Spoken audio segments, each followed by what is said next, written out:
ஹம்பி கர்நாடகா ஸ்டேட்டில் துங்கபத்ரா ரிவர் பக்கத்தில் இருக்க ஒரு ஓல்டு ஹிஸ்டாரிக்கல் பிளேஸ். 13th சென்ச்சுரியில் விஜயநகர அரசர்களோட தலைநகரமாக இந்த ஹம்பி இருந்திருக்கு. உலக பாரம்பரிய தலங்களில் இதுவும் ஒன்றாகவும், உலகத்தில் முக்கியமாக பார்க்கக்கூடிய 52 இடங்களில் இதுவும் ஒன்றாகவும் இருக்குது. விஜயநகர பேரரசோட மிகப்பெரிய நினைவு சின்னங்களை கொண்ட ஹம்பி இன்னைக்கு ரொம்ப சேதமடைஞ்ச நிலைமையில தான் இருக்குது. ஹம்பிக்கு நீங்கள் வரணும்னா ஒசப்பட்டு வரைக்கும் ட்ரெயினில் வந்துட்டு அங்கேருந்து 12 கிலோமீட்டர் டிஸ்டன்ஸில் இருக்க ஹம்பிக்கு லோக்கல் பஸ்ஸில் அப்படி இல்லைன்னா ஆட்டோவில் கூட வரலாம்.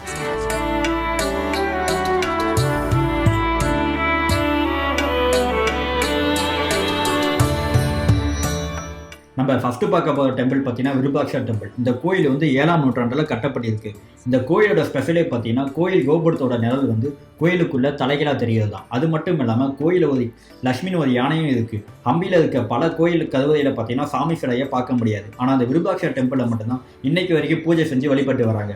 மொத்தம் 9 லேயர் அடுக்குகளை கொண்ட என்ட்ரன்ஸ் வந்து 50 மீட்டர் உயரத்தில் இருக்குது. கோயிலோட லெஃப்ட் சைடு பார்த்தீங்கன்னா ஒரு பெரிய குளமும் இருக்குது. கோயிலை சுற்றி நிறைய சாமி சிலைகள் இருந்ததுக்கான அடையாளமும் பார்க்க முடியும்.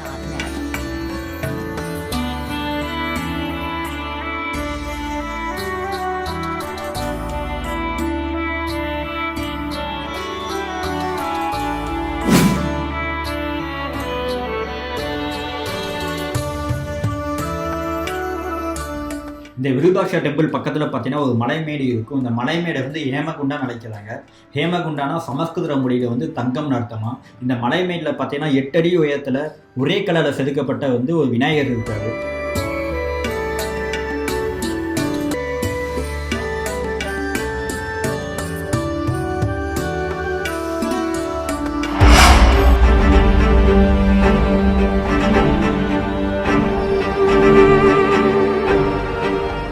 நம்ம அடுத்த பார்க்க போகிற கோயில் பார்த்தீங்கன்னா கிருஷ்ணா டெம்பிள். இந்த கோயில் வந்து 14th சென்ச்சுரியில் கிருஷ்ணதேவரால் கட்டப்பட்டிருக்கு. அரசர் இங்கேருந்து ஒடிஷா ஸ்டேட்டில் இருக்க உதயகிரி என்ற பகுதியை வந்து போல வெற்றி பெறாது. அங்கே இருக்க கோயிலை பாலகிருஷ்ண சிலையை கொண்டு வந்து இந்த கோயிலை கட்டியிருக்காங்க. இந்த கோயிலை வந்து சிம்பிள் ஆஃப் ஆர்வம்னு சொல்கிறாங்க. இப்போ பார்த்தீங்கன்னா இந்த குழந்தை கிருஷ்ணர் வந்து நம்ம சென்னை மியூசியத்தில் சேஃபாக வைக்கப்பட்டிருக்கு. இந்த கோயிலில் இருக்க தூண்களை எல்லாத்துலேயுமே கிருஷ்ணரோட வரலாற்றை சிற்பமாக செதுக்கி வச்சுருக்காங்க. அது மட்டும் இல்லாமல் அந்த கோயிலை சுற்றி நிறைய மண்டபங்கள், சமையலறைகள் இருப்பதை பார்க்க முடியும்.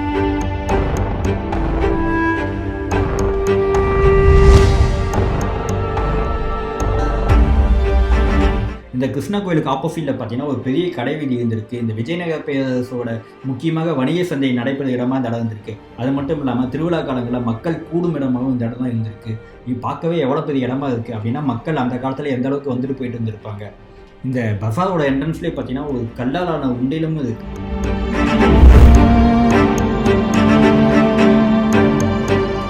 நம்ம அடுத்து எங்கே வந்திருக்குன்னு பார்த்தீங்கன்னா இந்த இடத்துல பார்த்தீங்கன்னா பிரம்மாண்டமான நரசிம்ம சிலையும் சிவலிங்கமும் பக்கம் பக்கமாகவே இருக்கு.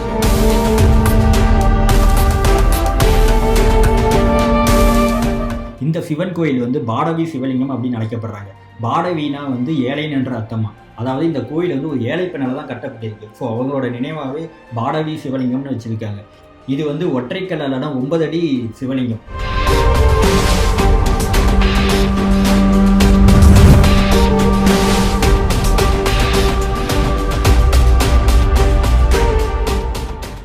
இந்த நரசிம்மர் கோயில் பார்த்தீங்கன்னா கிருஷ்ணதேவர மன்னர் ஆட்சி காலத்தில் கட்டப்பட்டிருக்கு. இது வந்து ஒரு பெரிய கிரைனைட் பாறாங்கல்லில் செதுக்கப்பட்ட சிலை. மொத்தம் பார்த்தீங்கன்னா 7 தலை பாம்பை கொண்டதாகவும், ஒரு சிலை வந்து ஆரம்பத்தில் வந்து நரசிம்மரோட மடியில் வந்து ஒரு லட்சுமி சிலை இருந்ததாகவும் சொல்லப்படுறது. எனக்கு நடந்து முடிந்த போரில் பார்த்தீங்கன்னா லட்சுமி சிலை முழுமையாக சேதமடைஞ்சிருக்கு. நரசிம்மரும் பெரிய அளவில் பாதிக்கப்பட்டிருக்காது. இப்போ பார்த்தீங்கன்னா அந்த சிலையை வந்து ரெனோவேட் பண்ணி நமக்காக வச்சுருக்காங்க.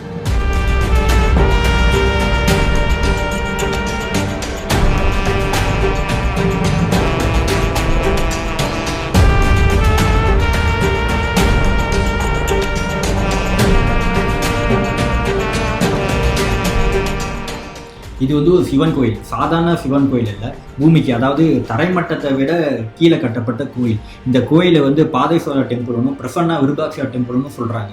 இந்த கோயிலை சுற்றி உட்புறம் எல்லாமே பார்த்தீங்கன்னா தண்ணி சூழ்ந்த மாதிரி கட்டியிருக்காங்க. நம்ம ஹம்பியில் இருக்க துங்கபத்ரா ரிவரில் வந்து தண்ணி டேரெக்டாக வர மாதிரி பைப் லைனும் செட் பண்ணியிருக்காங்க. இப்போ ஹம்பியில் இருக்க எந்த கோயிலோட கருவறையிலுமே சாமி சிலைகளும் இல்லை.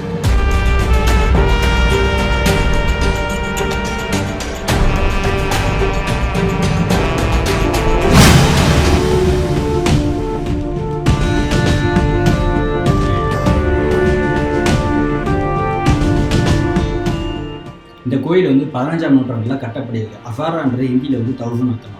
இங்கே வந்து 1000 ராம சிலைகள் இருந்தனால இந்த பெயர் வச்சுருக்காங்க.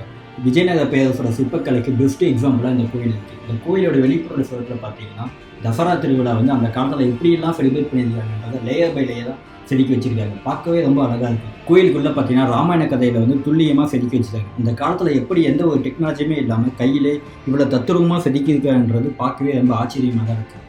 அம்பியோட மையப்பகுதியில் தான் அந்த கோயில் இருக்குது.